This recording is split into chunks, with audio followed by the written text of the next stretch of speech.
ہر حال گناہوں کی کثرت، اللہ اس کے رسول کی نافرمانی،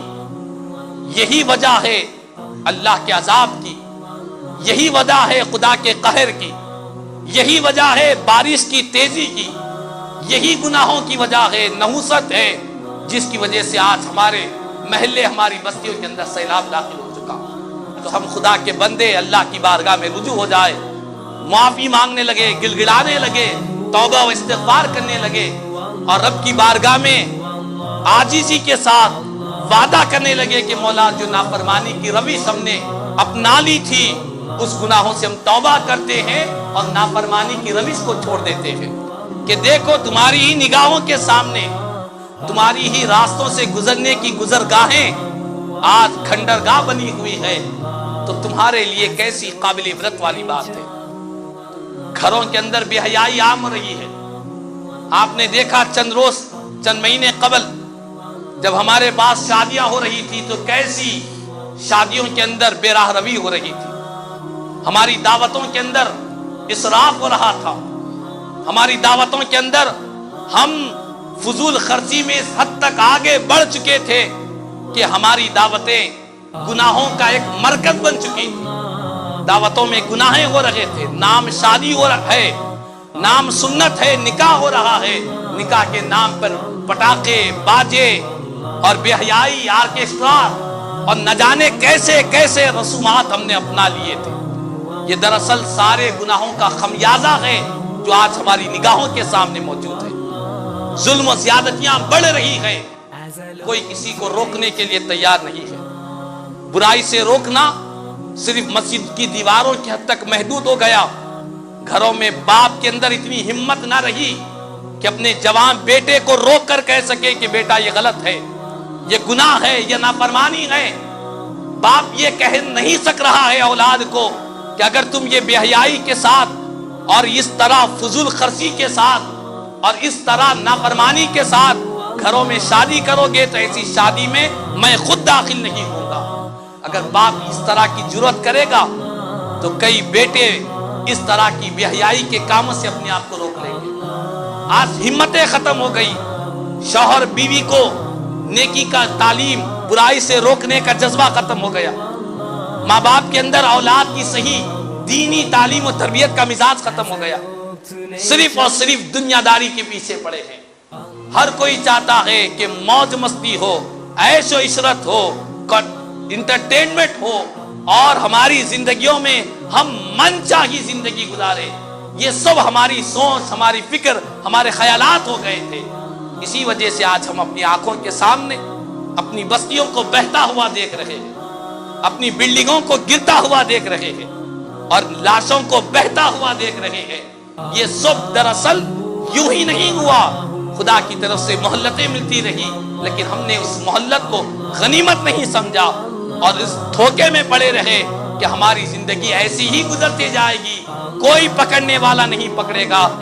ان بطش ربک لشدید، بے شک تیرے رب کی پکڑ بڑی سخت پکڑ ہے۔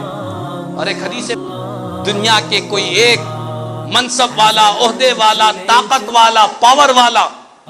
کوئی ایک لیڈر، کوئی ایک حاکم وقت ناراض ہو جائے تو انسان گھبرا جاتا ہے، ڈر جاتا ہے، اس کو راضی کرنے کی فکر میں لگ جاتا ہے۔ اس سے کہیں گنا بڑھ کر ہمیں اپنے خالق و مالک کو ناراض کیا ہے تو اس کو راضی کرنے کی فکر کرنی چاہیے۔ اس کا سدباب یہی ہے کہ خدا کی ناراضگی ہے جو آج ہماری بستیاں تباہ و برباد ہو رہی ہے، لوگ گھروں کے بے گھر ہوتے چلے جا رہے ہیں، نگاہوں کے سامنے انسانوں کی لاشیں بہ رہی ہیں،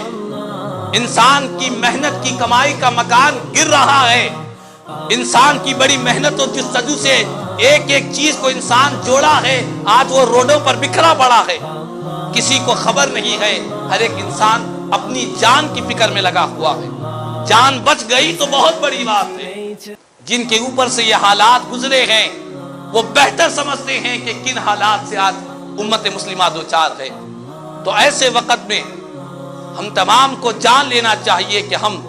اللہ کی بارگاہ میں رجوع ہو جائے، توبہ و استغفار میں لگ جائے، خدا کی بارگاہ میں معافی مانگ لے، ایک وقت کا ایک بڑا لیڈر بھی ناراض ہو گیا، ہم اس کے پاس جا کر عاجز و انکساری کے ساتھ آ جائے، اس سے معافی مانگ لے، تو بڑا سا بڑا ظالم ہی کیوں نہ ہو، جب کوئی معافی مانگ لیتا ہے تو دل میں نرمی پیدا ہو جاتی ہے۔ کتنی ہی نفرتیں کیوں نہ ہو، جب کوئی انسان دوسرے انسان کے سامنے عاجز ہو جائے، اپنی غلطی پر نادم ہو جائے، تو کتنا ہی ظالم اور جابر کیوں نہ ہو، اس کے دل کے اندر ضرور نرمی آ جاتی ہے اور وہ معاف کرنے کے لیے تیار ہو جاتا ہے۔ لیکن یہ خالق کائنات ہے، رب العالمین ہے، جو انسان سے 70 ماؤں سے زیادہ محبت رکھنے والا ہے۔ اگر آج ہم خدا کے بندے اللہ کی بارگاہ میں رجوع ہو جائے، معافی مانگنے لگے، گل گلانے لگے، توبہ و استغفار کرنے لگے، اور رب کی بارگاہ میں عاجزی کے ساتھ وعدہ کرنے لگے کہ مولا جو نافرمانی کی روش ہم نے اپنا لی تھی، اس گناہوں سے ہم توبہ کرتے ہیں اور نافرمانی کی روش کو چھوڑ دیتے ہیں، تو ہم تمام کو چاہیے انفرادی طور پر ہر ایک اب تنہا اللہ کی بارگاہ میں رجوع ہو جائے، خدا کی بارگاہ میں توبہ کرے، استغفار کرے، اور انفرادی طور پر بھی ہو اور موقع فراہم ہو تو اجتماعی طور پر بھی ہو، مسجدوں کے اندر بھی استغفار ہو، اپنے گھروں کے اندر گھر کے سارے مرد و خواتین، بچے بڑے بوڑھے سب مل کر اللہ کی بارگاہ میں استغفار کریں۔ یہ موقع ہے مجلس استغفار منعقد کرنے کا۔ ہم نے اولیاء اللہ کی زندگی میں پڑھا